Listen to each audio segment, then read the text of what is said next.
Alabama 1st and 10 on the 12. Again, Houston. He's got a hole. He's over. Alabama touchdown. I'm just wondering if your listeners know how good a football player you were. I can still see you playing that fullback, knocking those players out of the way. And I believe I could have run behind you. Martin, I can remember when we came to summer and you were playing fullback up there. And I saw you in the weight room and watched you work out in the weight room. If you could pick up, you were strong enough to pick up the whole weight room. I wanted to fix it, and our running back coach didn't take the pass. Biggest mistake we ever made. The Martin Houston Show with national championship winning fullback Martin Houston, giving you 1 hour of intense, hard-hitting analysis from an insider's perspective. It's time for the Martin Houston Show on your home for Alabama sports, Tide 100.9, and streaming on the Tide 100.9 app. Good morning. The Martin Houston Show with Martin and Xavier, powered by MaXSports. It's a beautiful Tuesday morning. We're live, local, and ready to get things going right here on your home for Alabama sports. This is, once again, the Martin Houston Show presented by MaXSports. The Sound of Bama Sports, your show, your team. Glad to be with you broadcasting today. I want to apologize for yesterday. And hate I missed the great opportunity we had, but let's make up for today by you getting in on the conversation at 205-342-9904. That's the Alabama One hotline. So if you want to interact, still get your thoughts, your comments in a part of the broadcast, please call us on the Alabama One hotline. And if you listen in on the live stream, send us your comments, your reactions, your questions, your thoughts on everything that's happening. Send that to us in the live stream, and we will work that in to the conversation. Of course, today is Tuesday, so we'll have DC Capstone report join us as part of the playbook. We'll open it up and look at Bama in at number 4. We'll look at a review of the SEC championship game, the good, the bad, the ugly, players of the game. We'll look at turning points and more. If you have something that you want to specifically talk about, go ahead and make that a part of the conversation once again by calling us on the Alabama One hotline, 205-342-9904, or posting your thoughts and comments in the chat. Remember that this is the day that the Lord has made, so let's rejoice and be glad in it. Take some time today to notice someone, love someone, serve someone. You be the difference you want to see in the world today. Wow. Good morning, X. How you doing, sir? Good morning. Doing well. How are you? Doing well. Good morning, DC. How you doing, sir?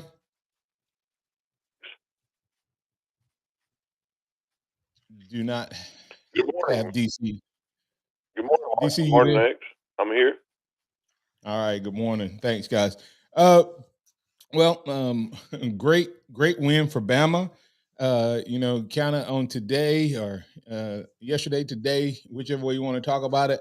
Kind of hard to figure which topic is you want to go into. Of course, the biggest news is that Alabama continues their postseason journey toward a national championship. But I want people to understand that we need to take time and not just jump to the Final Four, because what Alabama did Saturday is a big deal. And sometimes as fans, we lose sight of that Alabama is a champion, and they have secured a championship, and they secured a championship at about a higher level as you could have, DC. When you think about the fact that the team that Alabama beat had dethroned them. Alabama was the toast of the college world, and from the time Alabama beat them until Alabama met them Saturday, they everybody in the world said that Nick Saban is losing it, that the Tide is done, Georgia's the new toast of the town, et cetera, et cetera, et cetera.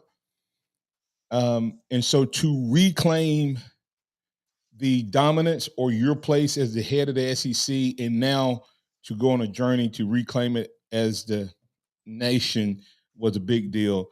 Just talk a little bit about just overall, and then we'll get into specific good, bad, ugly turning points and all that, but just your overall takeaway from the game. Yeah, I think you're exactly right, Martin. I don't think anyone that's an Alabama fan should fly past what was accomplished on the game on Saturday. Matter of fact, that anything that's after that game wouldn't have been possible without winning that game. But not only that,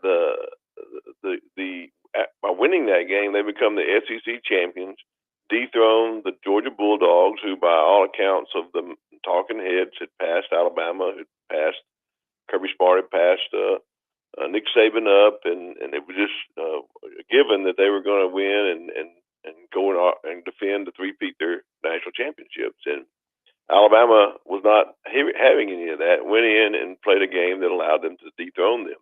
And I'm going to go out on a limb here. Probably I've not heard anybody else say this, but I'll go out on a limb here and say that this is much like the last BCS championship that Alabama won, wherein the game that they played against Georgia was the toughest game on the road to that national championship. And I would say that if Georgia played on a neutral field against any of the remaining three playoff teams, that Georgia would be favored, in my opinion.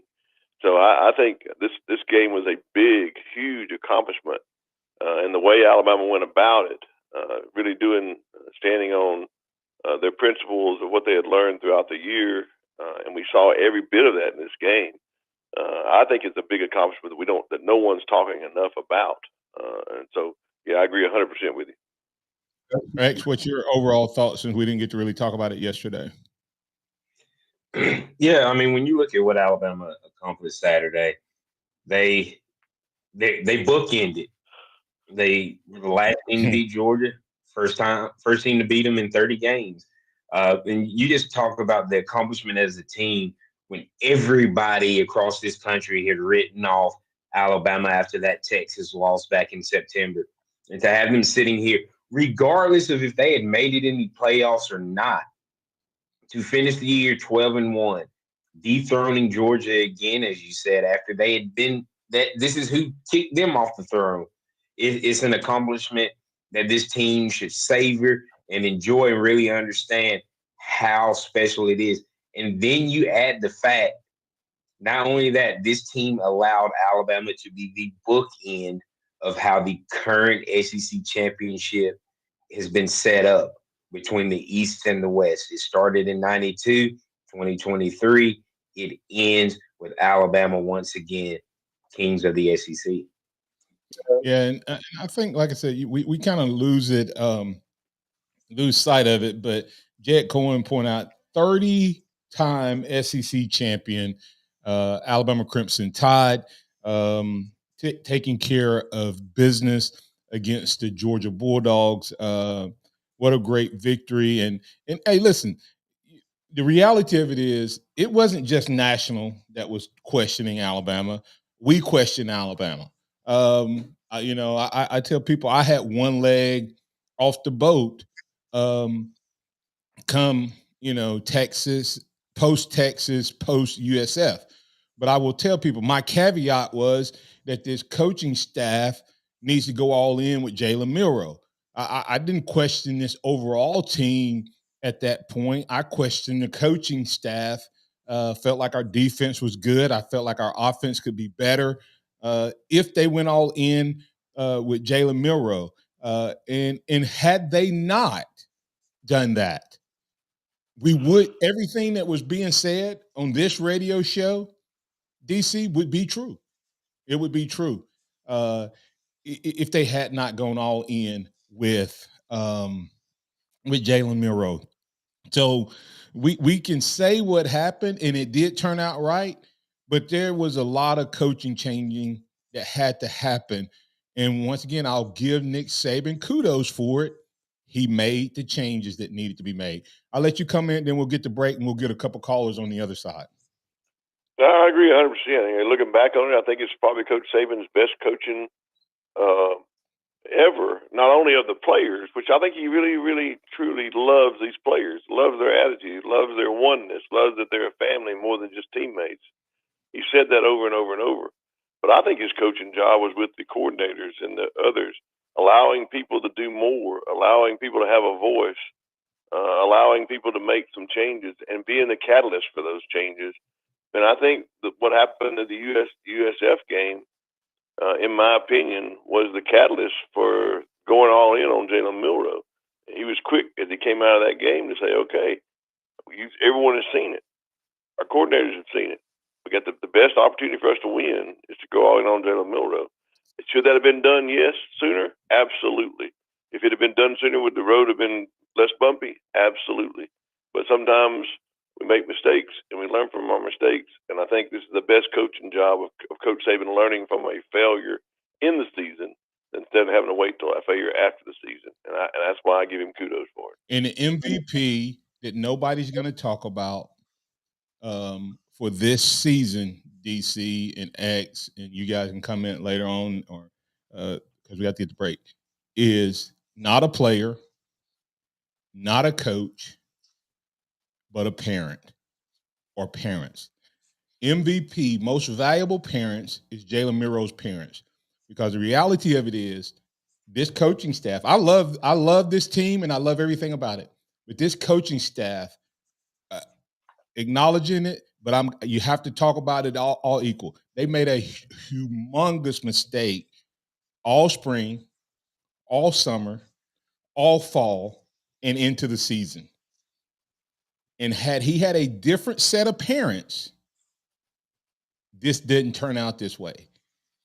His parents, when he came and told him he got benched, the report says that his parents said, time moves on. What are you going to do? And that result is what kept his attitude and his mindset right during that USF game, because you and I, DC, during the game communicated and said, what's up with Jalen? He seems to know something that nobody else knows. And he just smiled and he had the right attitude. But a different parent, a different advice, and he creates absolute chaos during that week, divides the team, etc. So I'm giving Jalen Milroe's parents my MVP award for this year's SEC championship winning team, the Alabama Crimson Tide. Thank you, Mr. and Mrs. Milroe, for teaching your son that life is hard and sometimes it doesn't go the way you expect, but how you handle it. 10% what happens to you, 90% how you respond. Coming back on the other side, we got 3 callers. We'll work into the conversation. DC and X, we'll let you guys talk to them. And hey, we'll try to get the good, bad, and ugly and all of those things. But remember, this is your show, your team, and we'll go wherever you want to go if you call in or interact with us on the live stream. More conversation coming up next right here on the Martin Houston Show, powered by MaXSports. Tide 100.9 traffic. From the Townsend Nissan Traffic Center, no active wrecks. Things pretty quiet on the roadways as we start our Tuesday morning.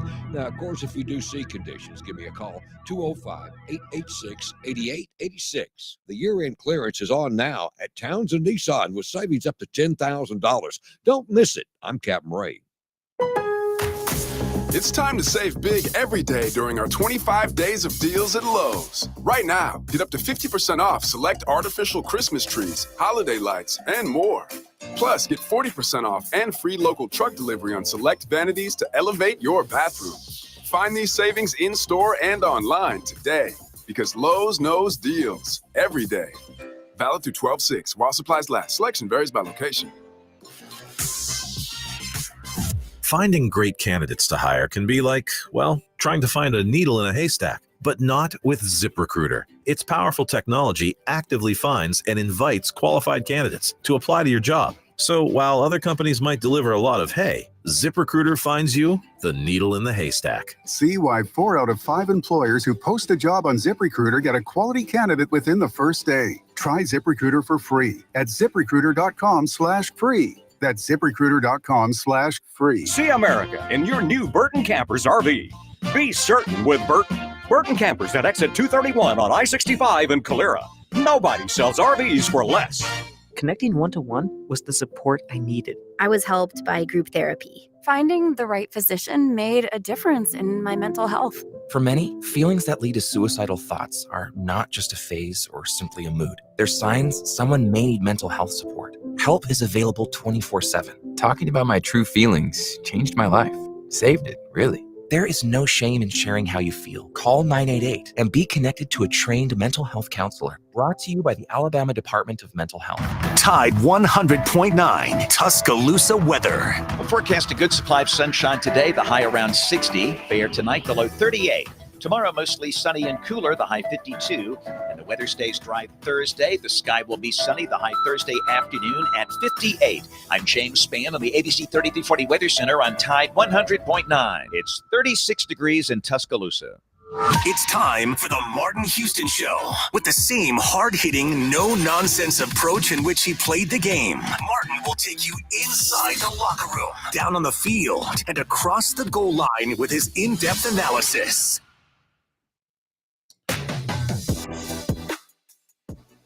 Welcome back into the Martin Houston Show with Martin and Xavier, powered by MaXSports. We have DC Capstone Report on with us. Hey, kudos to Nate Oates before we hear this Saban audio. Kudos to him and the team getting a big win, dominant win against former coach in Arkansas State. Kudos to Nate Oates, and hopefully they're getting that defensive powerhouse set up over there at Alabama Crimson Tide. So kudos to those guys. But here's Coach Nick Saban talking about something he appreciates. Right before the half, scoring right before the half, and when they got 20-17, which you've already mentioned, that was a great drive. And a necessary drive, no doubt, but a great drive. A lot of plays made in those two drives. Back here. And that's Coach Nick Saban, and what he's talking about was his appreciation, DC, of how Jalen and this team handled the end of the first half and the end of the game. Those two drives made huge impact. Let you come in on that really quick, and then we're going to get Allen in on the Alabama One hotline. Oh, I agree, and those are two huge drives, but not the only huge things or turning points in the game. But those are huge. Alabama made a statement, and they relied on those offense in those, which to me people wouldn't say was a strength, but was a strength in this game, and it really showed the maturity of the offense, the line, Jalen Milroe, the whole thing. Yeah, absolutely. Alan, you're in on the Alabama One hotline with DC and Xavier. Well, I tried to call yesterday, but I guess y'all have some problems. Yeah. Auburn, and the Auburn and Georgia folk, the same people that got Nick Saban's phone number. They broke in the studio Sunday night. And reset all of the boards and stuff. So the gremlins were out yesterday, but we're back. First thing I want to say is, as far as the offense coordinator goes, I've told my guys to move their truck. We got they're not in front of his house no more. I told him to move to the truck stop where he can see them every day, just so he knows if he screws up, we back in front of his house again. That's just where he get a simple reminder. Well, but what I want to the end of that game to call, if he wait to the end of that game to call the quarterback power, instead of putting our foot on people's throats, then I'm gonna call you and tell you to go get him. I appreciate what you're doing, but I still need more. Okay, me too. But what I wanted to ask was, they were talking about the committee this and the committee that by getting the 4 teams right. I believe last year with that Georgia TCU fiasco, I believe that was part of I said TCU. I'm sorry, I said the wrong thing. But I believe that was part of the committee. I honestly believe that they didn't want that fiasco again, and they were doing everything they can. they talk about the politics of it. Yes, there probably was politics involved to a certain extent. Yes, Bama travels better than anybody else, and I do understand that this is a money market, and they want to make sure that everybody wants to make money off this. And if you put Washington and Florida State together, you're not gonna have enough people to start a fight in that game. So as far as fans going, and I honestly believe that. But this is what I get. You're mad at Alabama for getting in. Why is anybody mad at Michigan for getting in? They just got caught cheating, and you still let them in. Why ain't anybody saying anything about that? To me, that's a bigger thing than Alabama getting in. Is Michigan getting in? They got not only Hey, they I get saw caught somebody cheating, say that. they got I caught saw cheating, somebody say the and you biggest still winner get. is Michigan. Yes, but to see their expression on their face when they saw they was getting Alabama, I saw one of the players put his hand behind his ears and, oh no, here we go again. But why didn't anybody say anything about Michigan getting in? Their coach got suspended, and you got caught cheating, but you complained about Alabama getting in, and Michigan was clearly, got, shouldn't be in there.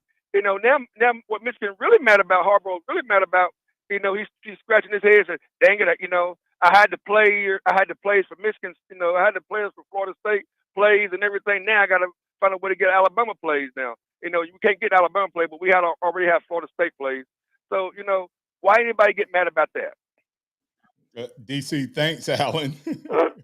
Well, I agree with Alan 100%. Michigan, I hadn't heard anybody. I heard one person, I think, and it was a talking head on ESPN that's way down the list that nobody really listens to.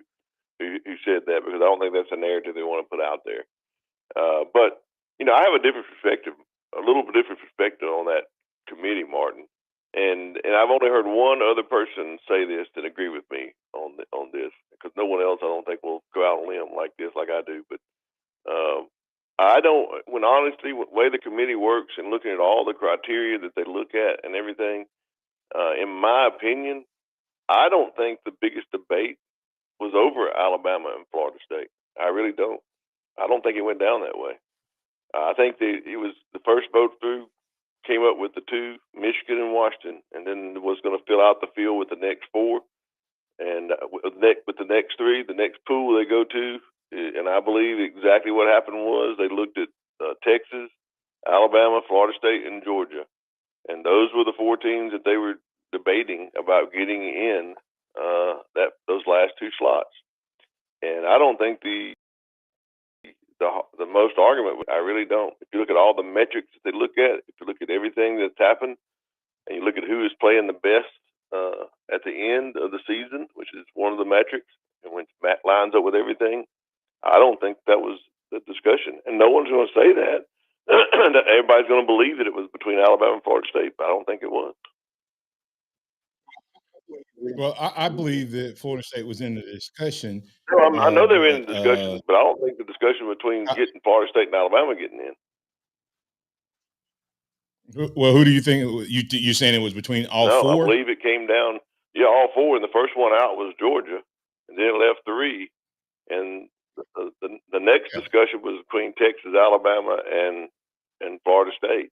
And I believe that it was a given that Alabama was getting in, and then they had to determine how they were going to make it work. And head to head, Texas's win over Alabama put them in, and they didn't want to match them up in the semifinals for a rematch.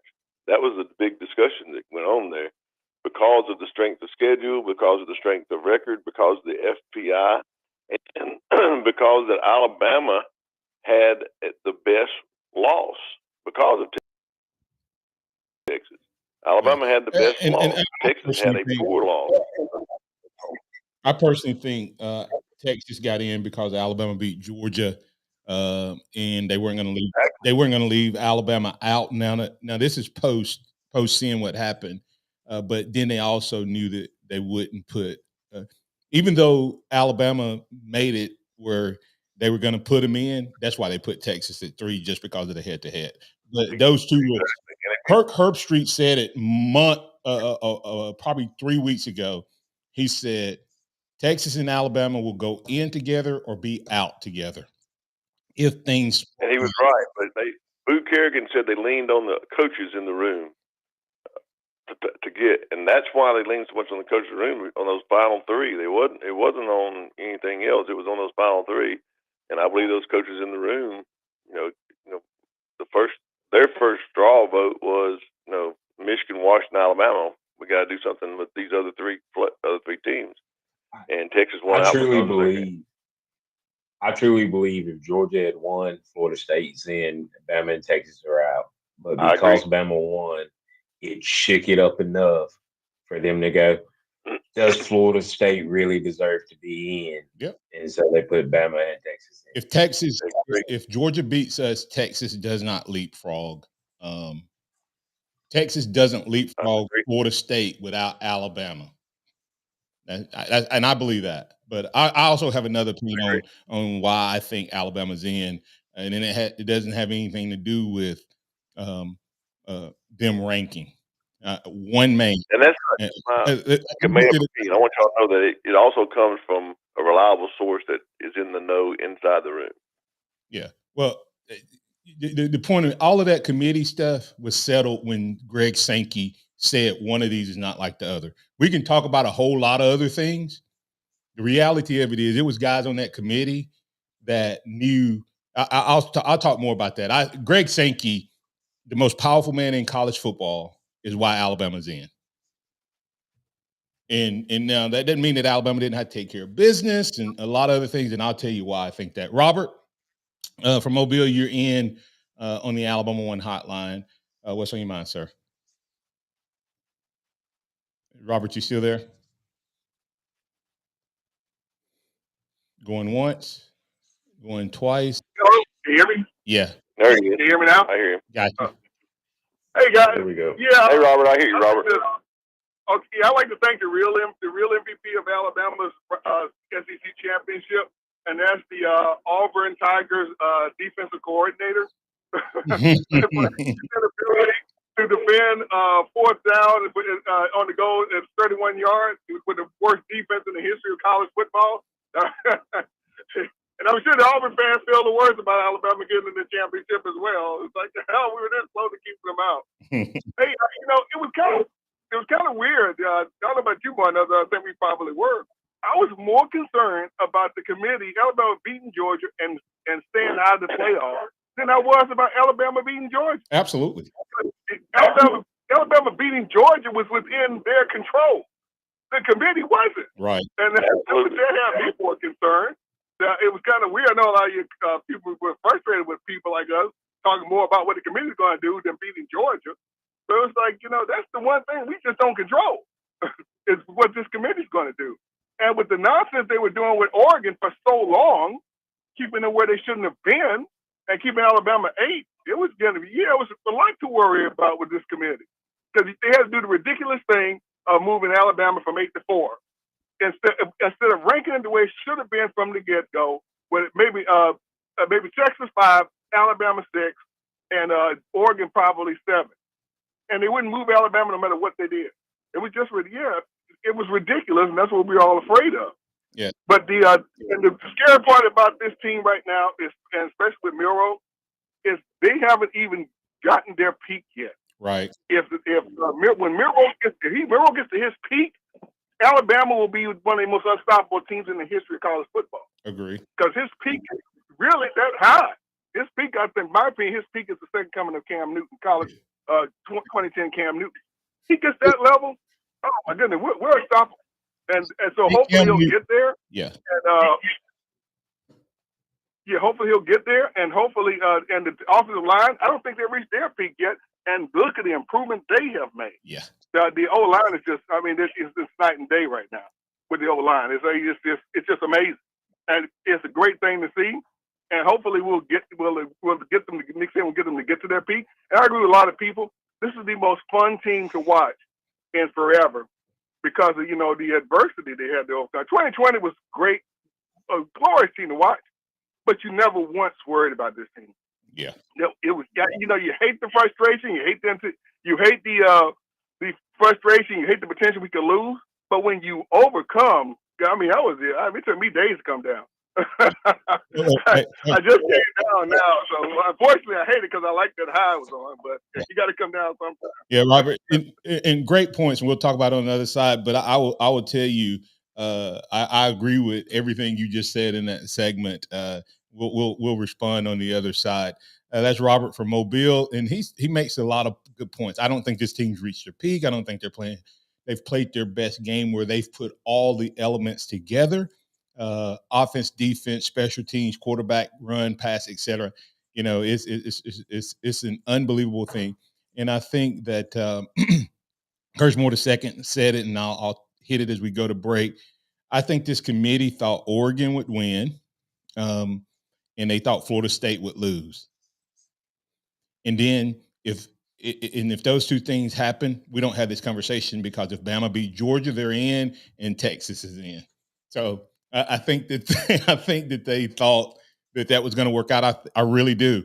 And it didn't work out that way, and then they had a tough decision to make. But a decision that the committee should have been making every year if all 5 conferences had been able to deliver on good football.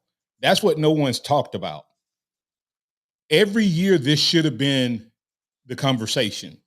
You always had 5 conferences playing for 4 spots. The problem is we've never had 5 good conferences. Think about that for a second. And at times we've not had 4 good conferences. That's why the SEC has gotten multiple people in a playoff. This is the first year we've had 5 representatives that were worthy of getting in. And the committee finally had to do their job. And I think they did it correctly, even though I hate it for the Florida State fans and the team. But I'm not a Florida State fan, and I'm not on the team. Roll Tide. Tide 100.9 traffic. From the Townsend Nissan Traffic Center, no active wrecks. Things pretty quiet on the roadways as we start our Tuesday morning. Now, of course, if you do see conditions, give me a call, 205-886-8886. The year-end clearance is on now at Townsend Nissan with savings up to $10,000. Don't miss it. I'm Captain Ray. Are you ready to smell better naked? I'm Dr. Shannon Klingman, the OBGYN creator of Lumi, the whole body deodorant that's clinically proven to control odor for 72 hours on pits, feet, privates, and beyond. It's pH optimized to safely and effectively control odor anywhere you have it, but wish you didn't. Plus, it's proven to work better than a shower with soap alone. Whether you shower twice a day or 3 times a week, Lumi works better. And who doesn't want zero body odor? With over 200,000 5-star reviews, I'm so sure you're going to love it, or you can return it for free. There's a special offer for listeners. Use code 800 and get an extra $5 off a Lumi starter pack that comes with a solid stick, cream tube, free product of your choice, and ships free with code 800. LumeDeodorant.com, code 800 for an extra $5 off a Lumi starter pack. Love it or return it for free. That's LumeDeodorant.com, code 800. Hey, Crimson Tide fans, if you have an automobile problem while you're in town for the game, call Jeff's Towing. Anytime your car won't go and you need a tow, call Jeff's Towing, 205-361-3997. The universal truth of women's shoes. The cuter they are, the more they hurt. You have to put your best foot forward, and if your best foot is an ugly shoe, oh my goodness. Lise Ann thought she had to choose between looking good and feeling good, until she got fitted for arch supports at the Good Feet store. Now I can wear the shoes that I've picked out because I like the way they look, not because they were comfortable. Good Feet relieved her pain and her fashion dilemma. Stop by or schedule your free fitting at goodfeet.com. Come see us at 1800 McFarland Boulevard or goodfeet.com. Spoiled supermarket meat, sawdust like fillers, artificial preservatives? Hold on there. I'm veterinarian Dr. Marty Goldstein. You don't want your dog eating any of that. These potentially harmful ingredients are found in many of today's popular dog foods, but not in Nature's Blend. A freeze-dried raw dog food with real cuts of meat, omega-3 rich seeds, and superfood veggies and fruit. Nature's Blend is designed designed to help support your dog's playfulness, healthy skin, soft coat, easy digestion, and youthful mobility. Your dog will go bonkers over Nature's Blend savory flavor and texture. For a limited time, save up to 54% off Nature's Blend and receive a free festive holiday dog sweater with select orders. Go to drmartypets.com/deal or text DEAL to 511-511. I guarantee it with a 100% 90-day return of your purchase price. Offer available with select orders while supplies last. Text fees may apply. You may receive up to one additional text. Text stop to opt out. Paid for by Dr. Marty's Pets. The sound of Bama sports. Your show, your team. The Martin Houston Show on your home for Alabama sports. Tide 100.9 and streaming on the Tide 100.9 app. And also, just please assess the play of the secondary today. Other than the one big play that we gave up, we didn't play well early. You know, the first drive, we were sort of out of sorts. We settled down and played pretty well. We gave up the one big play over on their sidelines, which led to a field goal. And then we got really bad field position on the punt return. It wasn't a very good punt. Guy did a good job. They put two returners back so they could get the ball fielded. And they hit us. So I thought they did a pretty good job. I think Georgia's got a really good quarterback and really good skill guys, and I thought they did a pretty good job of limiting their big plays. That's Coach Nick Saban talking about the DBs and was about to go into Kool-Aid McKinstry being in concussion protocol. But Bama taking care of business on the field and forcing the committee to make a decision.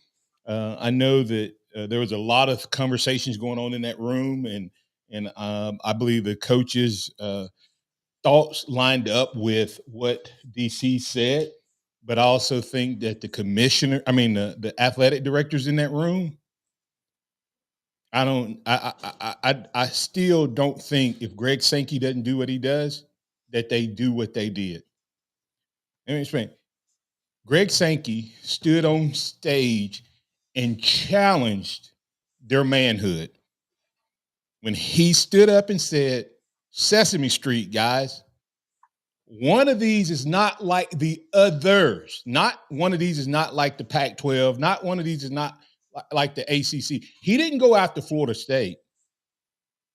He put every single conference on notice. And the reason I think he did that is this. First of all, the night before, he had talked about the 12-team playoff and how some of these commissioners didn't want to go to the 12-team playoff this year like he had said. Okay? Well, guess who one of those was? The ACC's commissioner. And he threw him under the bus the night before.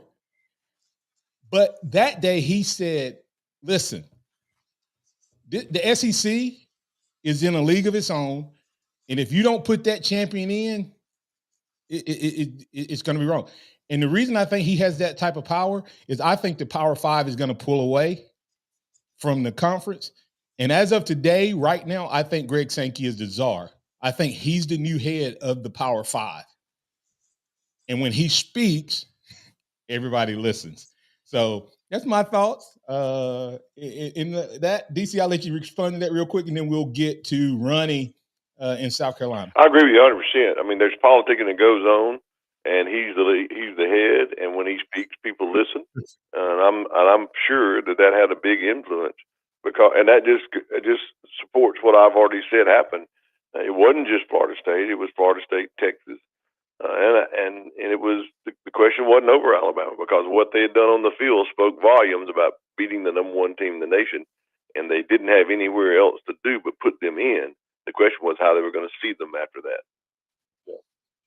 Yeah, and I didn't watch the show. I was at church, but anybody watching when Texas went in at 3, I would have naturally known Alabama was in at 4, because they weren't going to leap Texas over Florida State and then not leap Alabama over Florida State after Alabama had beaten Georgia. So, Ronnie, you're in on the Alabama One hotline with DC and Xavier. What's on your mind? Thanks for taking my call, guys. I'm a first-time caller, long-time listener. Thank you. Glad to have you part of the family. Welcome. Glad to Wanted be to here. Glad to mention- be here. Thank you. Just wanted to mention the offense. Jalen Monroe probably had his worst game in weeks, but when they had crunch time, he came through big time when they needed a big play. And you think about 100%. if Chase McClellan had been in the game, first string running back, I think that'd been a big plus, even though the backups did a great job. But Isaiah Bonds became a superstar in the fourth quarter. Every play they needed, they went to him. He did an awesome job. Yeah, He did. I agree with that. He absolutely did. Did you also want to say anything about the drop passes? Then I'll let you respond, and then Yeah, you respond. I got a DC. couple other comments right quick, if you don't mind. Go ahead. Starting second half, Bama went 3 and out, 8 and out, 4 and out, 3 and out. Georgia's defense pretty much shut them down starting the second half until they needed a big play. And defense played awesome, except the backs need to learn how to catch the ball. They had 4 dropped interceptions. 4 interceptions. You're right, Ronnie. You're on point. X. Go ahead, Ronnie. Real quick before I let you go. Go ahead. Yeah, no. Go ahead, X. X, no, go ahead. No, it was the DBs that was. Now we see why they play DB and not wide receiver. But no, no, the defense did a great job. Hey, at least those guys were in position to make a play on the ball, because a couple of those, especially the one Story missed, because I think he got a little too excited and ran past the ball. If he wasn't there, that's a Brock Bowers touchdown. That changes the outcome of the game. So, need to hit the jug machines over the next few weeks, but proud of the way they played. Thanks, Ronnie. Appreciate you, man. Call back anytime. Glad to hear you. Listening up in South Carolina? Ronnie may be gone. Thank you. Go ahead. Thank you. Hey, let's go to Todd. Todd, you're in with DC and Xavier on the Alabama One Hotline. What's on your mind, sir? Hey, good morning, gentlemen. Thank you for taking my call, man. I tell you, the doggone offensive line enabled Milroe to stand back there not 2, 3, 4, 5, 6 seconds was incredible. It just says so much about Milroe. He wants to be that passer, man. He is trying his darndest to be that passer. And he's getting better every day. Like the previous caller stole my thunder, that Isaiah Bond, you go back to the Auburn game, that catch from Milroe is, man, it's second to none, guys. And then what Milroe and Bond did there, in the game is simply amazing.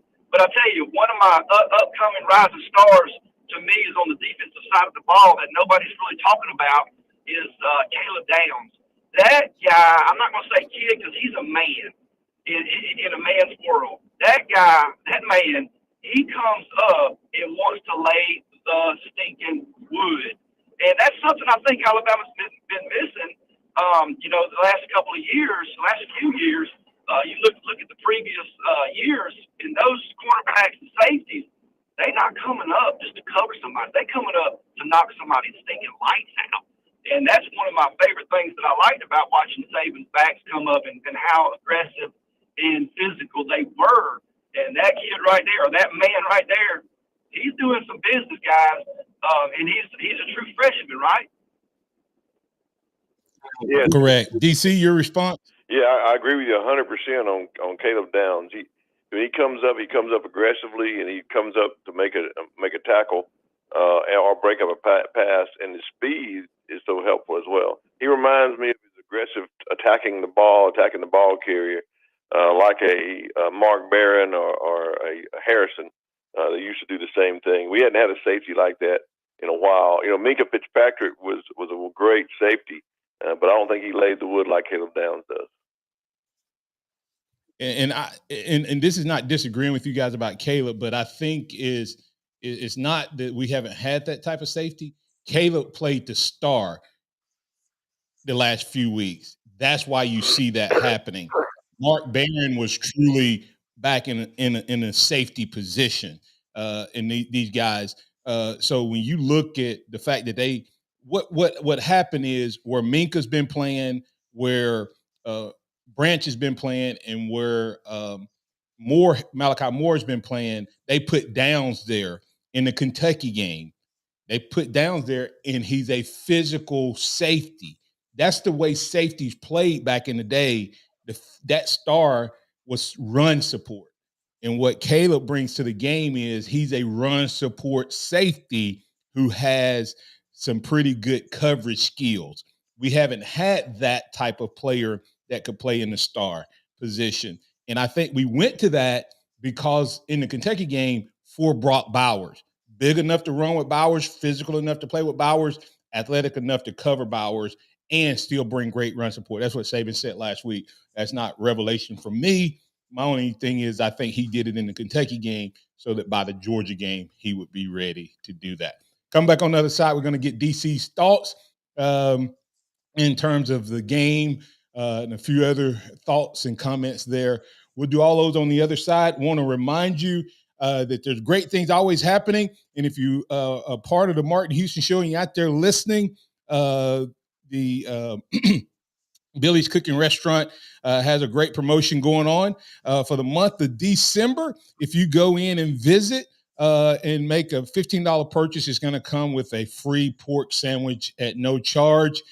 First-time visitors. So if you haven't taken me up on the offer to go see Billy's Cooking Restaurant, do that in the month of December. Make your first purchase, get a additional free pork sandwich free of charge. And that's on Saturday. So take advantage of that any Saturday of the month of December. We'll be back on the other side to wrap up this edition of the Martin Houston Show with DC Capstone Report. Tide 100.9 traffic. From the Townsend Nissan Traffic Center, no active wrecks. Things pretty quiet on the roadways as we start our Tuesday morning. Now, of course, if you do see conditions, give me a call, 205-886-8886. The year-end clearance is on now at Townsend Nissan with savings up to $10,000. Don't miss it. I'm Captain Ray. Here's what's trending on the Tuscaloosa thread. Good Tuesday morning. A night of celebrating the season turned into horror during last night's West Alabama Christmas parade. A 9-year-old was badly injured when they fell from a trailer during the parade. The incident happened at the Greensboro Avenue and University Boulevard intersection. Though serious, the child's injuries are said to not be life-threatening. Click TuscaloosaThread.com for more local news, sports, and weather coverage throughout the day. It's absolutely free. Don Hartley, Town Square Media, Tuscaloosa. Coming up next on The Stingray Show. On the next edition of The Stingray Show, which will air on Tuesday evening, we are going to be joined by none other than Chris Felica of Fox Sports to get his take on bowl season coming up. That's on the next edition of The Stingray Show. Tune into The Stingray Show, Tuesday night from 6 to 7 p.m. on Tide 100.9. The Birmingham Racecourse Casino 7 days of giveaways is going on now. The more you visit, the more chances you have to win. We're giving away $125,000 in free play and cash. That's right. Birmingham Racecourse Casino is giving away $125,000 in free play and cash. Play the latest, most exciting games around with fun bonuses and big jackpots. There's always more ways to win at Birmingham Racecourse Casino off I-459, exit 31, Derby Parkway. Must be 21 or older. Must be present to win. Meet Cheryl. Hey. She's on vacation and lost in the moment. Unfortunately, so is her Chase debit card. It's got to be somewhere. Maybe she lost it at salsa night. These skirts should have pockets. Or maybe she lost it at Pilates. 3 and 2 and... But she's not worried. With the Chase mobile app, she can lock her card till it turns up. Tools that help protect. One bank that puts you in control. Visit chase.com/checking. Chase, make more of what's yours. Chase mobile app is available for select mobile devices. Message and data rates may apply. JP Morgan Chase Bank, N.A. member FDIC. Weather brought to you by Tidwell Chiropractic, the only third-generation chiropractor with over 26 years experience in Tuscaloosa. Call Tidwell Chiropractic at 752-2503.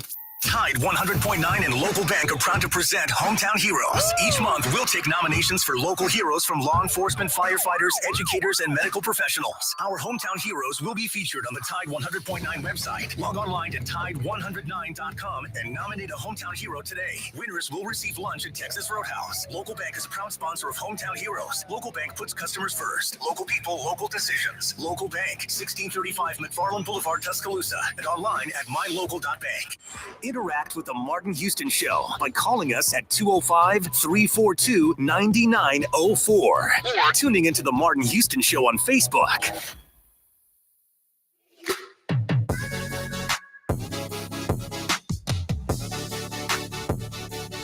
Welcome back into the Martin Houston Show with Martin and Xavier, powered by MaXSports. We have DC Capstone Report on with us. DC, tell us what makes it possible for you to be on with us each week.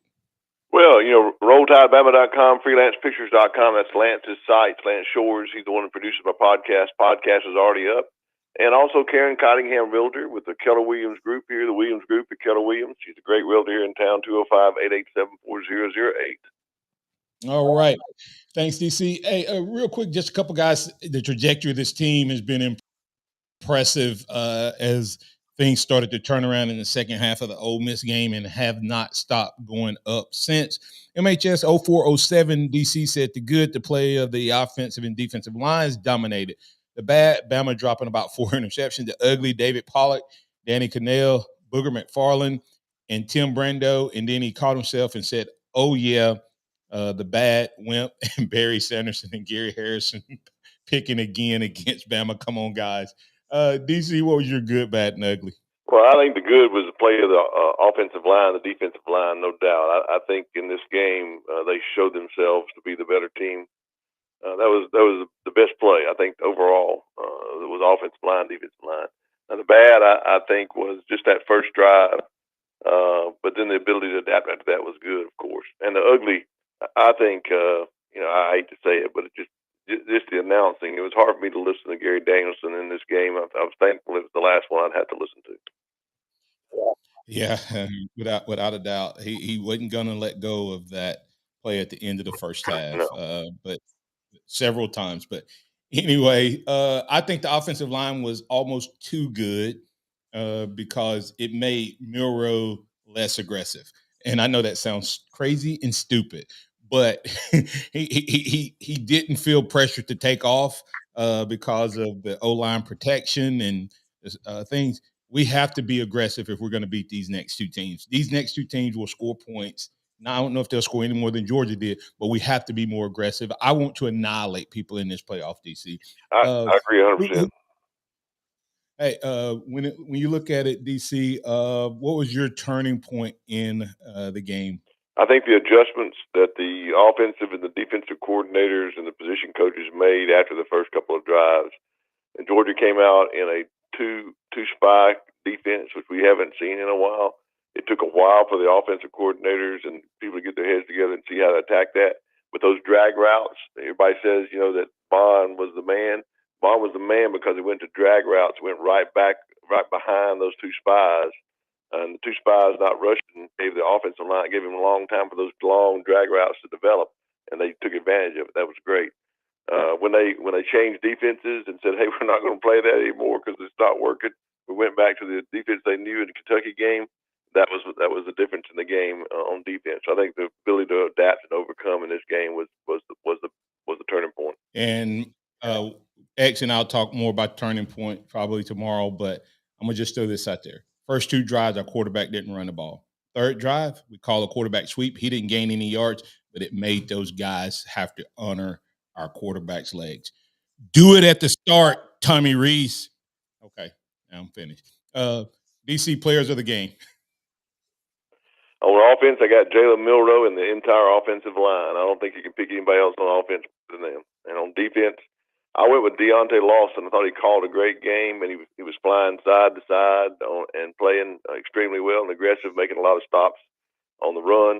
Holding Georgia to 78 yards rushing. No one's talking about that. That's a monumental feat.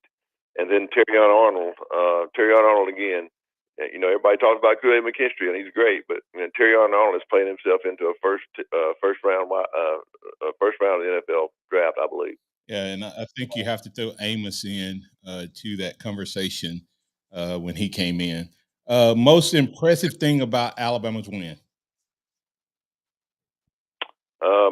My most impressive thing about Alabama's win, is the fact that we dominated the line of scrimmage, and I think everyone assumed that Georgia was going to dominate us. Yeah, and I'll talk more about this in detail tomorrow. But most impressive thing for me was me, you, and everybody in America said Milroe will have to be Milroe. 250, 300 yards passing, 100 yards rushing. None of that happened, and this Alabama team still won, which shows that this team is deep and can do some things. Philip, get you in really quick. Philip, you're in with DC, Capstone Report, and Xavier on the Alabama One Hotline. What you got? Man, it ain't going to take long. The SEC was this horrific 6-4 against the SEC. Well, let me break it down, Martin. They were 4-1 against what I call the lower seven of the SEC.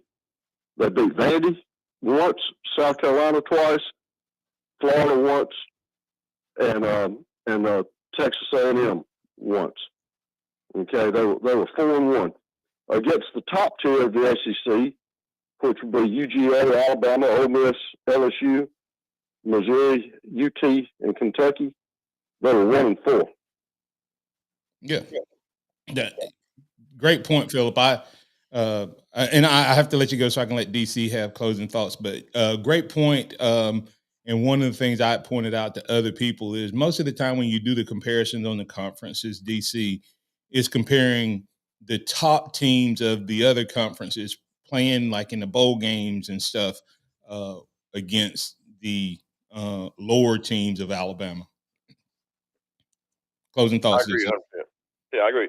My closing thoughts is these talking heads that are all around the nation that bashing Alabama, they're not bashing Alabama because they got in above Florida State and there's a one-loss team. They're bashing Alabama because they're Alabama. They're not bashing Texas. They're not bashing Michigan, who's cheated all year. It's the Alabama bias. It's the Alabama hate. I think it fuels this Alabama team going into the playoffs. And I don't think we're tested the playoffs. I think we win the national championship. X, closing thoughts for today. I have to agree with DC as he summed it up. It's not because of the SEC. It's because Bama is the gold standard. And when you're the gold standard, everybody's taking shots at you.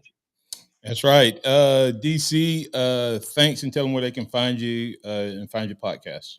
Well, it's up on the DC Capstone Report, DCCapstoneReport.com, DC Capstone Report Facebook page. But I'd also like to say all the listeners out there, Martin, if I could, Saturday at Harvest Church, we're having a great Christmas festival that's going to give away food bags, toys, anybody in need. Please get the word out to come at 11 o'clock at Harvest Church on Highway 82 across from the Dollar General in Coker, Alabama. All right. That's DC Capstone Report. I'm Martin Houston. That's Xavier Houston. Thanks to all the callers, listeners, viewers, and chatters for being a part of the program. We'll be back tomorrow to keep some of this same conversation going. We'll also work you into the conversation. Remember this, trust in the Lord always, lean not your own understanding. All your ways acknowledge him, and he will direct your paths. Roll Tide out there, everybody. Thank you for listening to the Martin Houston Show on your home for Alabama sports. Tide 100.9 and streaming on the Tide 100.9